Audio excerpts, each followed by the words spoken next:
नमस्कार, ये आकाशवाणी शिमला है। अब आप राजकुमारी चंदेल से प्रादेशिक समाचार सुनिए। आज के मुख्य समाचार। प्रदेश में मंडी संसदीय सीट सहित 3 विधानसभा उपचुनावों के लिए प्रचार में तेजी जारी। मुख्यमंत्री ने अर्की विधानसभा क्षेत्र में मांगे वोट। नामांकन पत्रों की जांच का काम पूरा। मंडी संसदीय उपचुनाव के लिए 6, अर्की में 3, जुब्बल कोटखाई में 4 और फतेहपुर में 5 उम्मीदवार चुनाव मैदान में। अंतर्राष्ट्रीय बालिका दिवस के मौके पर प्रदेश भर में विभिन्न कार्यक्रम आयोजित। राज्यपाल ने किया शिमला के पोर्टमोर स्कूल का दौरा। और प्रदेश उच्च न्यायालय के कार्यवाहक मुख्य न्यायाधीश न्यायमूर्ति रवि मलिमठ को दी गई गरिमापूर्ण विदाई। अब समाचार विस्तार से। प्रदेश में 30 अक्टूबर को होने वाले 1 लोकसभा और 3 विधानसभा उपचुनाव के लिए चुनाव प्रचार लगातार तेज हो रहा है। सत्तादल भाजपा की ओर से मुख्यमंत्री जयराम ठाकुर चुनाव प्रचार की कमान संभाले हुए हैं और ताबड़तोड़ चुनावी रैलियां कर रहे हैं। मुख्यमंत्री जयराम ठाकुर ने आज अर्की विधानसभा क्षेत्र के दाड़लाघाट और सौर में पार्टी प्रत्याशी रतन सिंह पाल के पक्ष में चुनावी रैली को संबोधित किया। जयराम ठाकुर ने इस अवसर पर विपक्षी दल कांग्रेस पर हमला बोला और कहा कि कांग्रेस को हिमाचल के नेताओं पर भरोसा नहीं है और चुनाव प्रचार के लिए दूसरे राज्यों के नेताओं को बुलाया जा रहा है। उन्होंने कहा कि प्रदेश में कांग्रेस को बचाने आए नवजोत सिंह सिद्धू और कन्हैया कुमार के कारण कांग्रेस की हालत और भी खराब हो गई है। जयराम ठाकुर ने कहा कि आज प्रदेश में कांग्रेस कार्यकर्ताओं को यही पता नहीं है कि उनका नेता कौन है। उन्होंने कहा कि कांग्रेस लोगों के पास जाकर सहानुभूति के नाम पर वोट मांग रही है, लेकिन लोग अब विकास चाहते हैं। मुख्यमंत्री ने अर्की के मतदाताओं से अपील की कि वे रतनपाल सिंह को जिताएं। सरकार को अर्की का विकास करने में सच में आनंद आएगा। प्रदेश भाजपा अध्यक्ष सुरेश कश्यप ने दावा किया है कि राज्य की जनता ने सभी 4 उपचुनाव भाजपा को जिताने का मन बना लिया है। सुरेश कश्यप आज आनी में चुनावी जनसभा को संबोधित कर रहे थे। उन्होंने कहा कि आज कांग्रेस के पास कोई चुनावी मुद्दा नहीं रह गया है। यही कारण है कि वे सिर्फ वीरभद्र सिंह के नाम पर ही वोट मांग रहे हैं। भाजपा अध्यक्ष ने कहा कि आज कांग्रेस की हालत किसी क्षेत्रीय दल से भी बुरी हो गई है। उन्होंने कांग्रेस द्वारा महंगाई और बेरोजगारी का मुद्दा उठाए जाने पर भी आपत्ति जताई और पूछा कि क्या कांग्रेस के समय भी महंगाई और बेरोजगारी थी या नहीं। सुरेश कश्यप ने कांग्रेस पर सैनिकों का अपमान करने का भी आरोप लगाया। प्रदेश भाजपा प्रवक्ता विनोद ठाकुर ने कहा है कि हिमाचल वीर भूमि है और भाजपा सैनिकों का अपमान कभी सहन नहीं करेगी। विनोद ठाकुर ने आज शिमला में एक पत्रकार वार्ता में कहा कि मंडी संसदीय क्षेत्र से कांग्रेस प्रत्याशी प्रतिभा सिंह द्वारा कारगिल युद्ध की व्याख्या से सभी आश्चर्यचकित हैं। उन्होंने इस व्याख्या को सैनिकों का अपमान करार दिया और कहा कि कांग्रेस वोटों के लिए इतना गिर गई है कि सैनिकों की शहादत के अपमान से भी पीछे नहीं हट रही। विनोद ठाकुर ने कहा कि यदि वीरभद्र सिंह आज जीवित होते तो इस तरह के बयान देने वाले नेताओं को कभी माफ नहीं करते। प्रदेश में 30 अक्टूबर को होने वाले 1 लोकसभा और 3 विधानसभा उपचुनावों के लिए नामांकन पत्रों की जांच का काम आज पूरा हो गया। नामांकन पत्रों की जांच के बाद मंडी संसदीय उपचुनाव के लिए 6 उम्मीदवार चुनाव मैदान में रह गए हैं। जिला निर्वाचन अधिकारी व उपायुक्त मंडी अरिंदम चौधरी ने बताया कि कुल 8 उम्मीदवारों ने नामांकन पत्र दाखिल किए थे। नामांकन पत्रों की जांच के बाद अर्की विधानसभा क्षेत्र में 3, जुब्बल कोटखाई में 4 और फतेहपुर में 5 उम्मीदवार चुनाव मैदान में रह गए हैं। फतेहपुर और जुब्बल कोटखाई में एक निर्दलीय उम्मीदवार का नामांकन पत्र तकनीकी कारणों से रद्द कर दिया गया।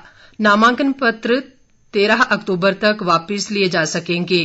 30 अक्टूबर को मतदान होगा और 2 नवंबर को मतों की गिनती की जाएगी। जनजातीय जिला लाहौल स्पीति के जिला परिषद के सभी 10 सदस्यों को आज केलंग में उपायुक्त नीरज कुमार ने पद व गोपनीयता की शपथ दिलाई।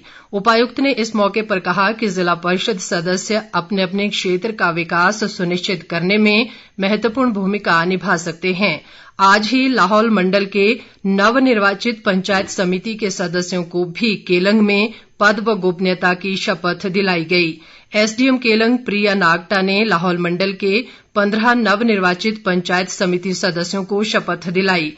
नागटा ने इस मौके पर सभी नवनिर्वाचित सदस्यों से अपील की कि वे जनता और प्रशासन के बीच बेहतर तालमेल बिठाकर जनहित के कार्यों को प्राथमिकता दें ताकि इलाके का विकास हो सके। आजादी की 75वीं वर्षगांठ पर मनाए जा रहे अमृत महोत्सव के उपलक्ष्य में डाक विभाग चंबा द्वारा आज चंबा के स्वतंत्रता सेनानी सौदागर मल के सम्मान में फोटोयुक्त माई स्टैंप जारी की गई। विभाग ने इस मौके पर सौदागर मल के पुत्र वीरेंद्र महाजन को सम्मानित भी किया। डाक अधीक्षक तिलक राज ने इस मौके पर सौदागर मल के स्वतंत्रता संग्राम में दिए गए महत्वपूर्ण योगदान और बलिदान को हमेशा याद रखा जाएगा। अंतर्राष्ट्रीय बालिका दिवस के मौके पर आज प्रदेश भर में विभिन्न कार्यक्रम आयोजित किए गए। राज्यपाल राजेंद्र विश्वनाथ आर्लेकर ने इस मौके पर शिमला के पोर्टमोर स्कूल का दौरा किया। राज्यपाल ने इस अवसर पर कहा कि इस पर विचार करने की आवश्यकता है कि विश्व को इस दिवस को मनाने की आवश्यकता क्यों महसूस हुई। उन्होंने कहा कि महिलाओं के प्रति सामाजिक धारणाओं को अब बदलने का वक्त आ गया है। उन्होंने ये भी कहा कि भारत की उच्च परंपराओं में महिलाओं को समान अधिकारों का प्रावधान है। ऊना के राजकीय कन्या महाविद्यालय लाल सिंगी में भी अंतर्राष्ट्रीय बालिका दिवस धूमधाम से मनाया गया, जिसकी अध्यक्षता वित्त आयोग के अध्यक्ष सतपाल सत्ती ने की। हिमाचल प्रदेश उच्च न्यायालय ने आज प्रदेश के कार्यवाहक मुख्य न्यायाधीश न्यायमूर्ति रवि मलिमठ को एक समारोह में गरिमापूर्ण विदाई दी। न्यायमूर्ति रवि मलिमठ को मध्य प्रदेश उच्च न्यायालय का मुख्य न्यायाधीश नियुक्त किया गया है। न्यायमूर्ति रवि मलिमठ के सम्मान में उच्च न्यायालय में फुल कोर्ट एड्रेस का आयोजन किया गया। न्यायमूर्ति मलिमठ ने इस मौके पर कहा कि उन्होंने वादियों को वास्तविक व त्वरित न्याय दिलाने का प्रयास किया है। उन्होंने कहा कि एक न्यायाधीश के लिए न्याय की गुणवत्ता और त्वरित न्याय सर्वोपरि होना चाहिए। उन्होंने ये भी कहा कि न्यायाधीश द्वारा न्यायिक अथवा प्रशासन के पक्ष में दिया जाने वाला निर्णय न्याय संगत, निष्पक्ष और उचित होना चाहिए। न्यायमूर्ति रवि मलिमठ ने कहा कि उनकी खंडपीठ ने 105 दिनों के दौरान 1511 मामलों का निपटारा किया। आकाशवाणी शिमला के क्षेत्रीय समाचार एकांश द्वारा प्रत्येक सोमवार को अमृत महोत्सव क्विज आकाशवाणी समाचार के साथ कार्यक्रम शुरू किया गया है। आजादी का अमृत महोत्सव